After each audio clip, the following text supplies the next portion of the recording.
You've heard the stories. The jolly man in red, the sleigh, the flying reindeer. You've heard he lives at the North Pole, that he somehow gets into chimneys, that he's not real. But what if I told you Santa Claus is real? And I'm not talking about fairy tales or cartoons. I'm talking about a real man with a real story. A man whose life changed the world and never really ended. Pause. Let that settle in.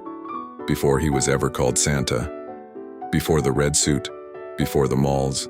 Before ho ho ho. There was a man, known by some as Zinta, but history knows him best as Nicholas of Myra.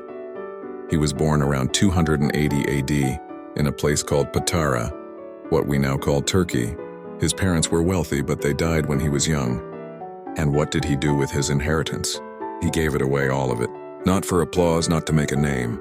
He did it in secret. There's one story, true and powerful, about a poor father with 3 daughters.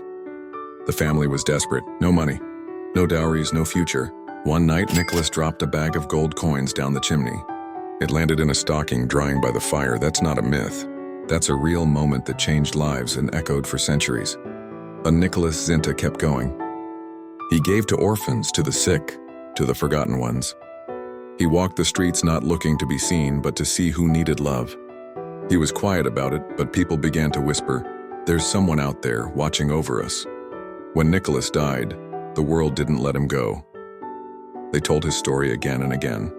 He became a legend, not because he asked to be, but because love like that doesn't die. In Holland, they called him Santa Claus. In Germany, Kris Kringle.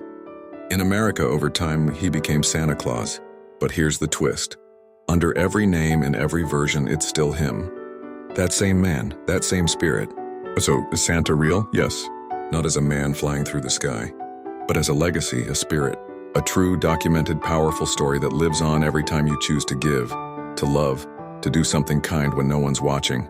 That's Santa, and the next time someone tells you he isn't real, you can smile and say, "Oh, he's real. He was always real and he lives on through us."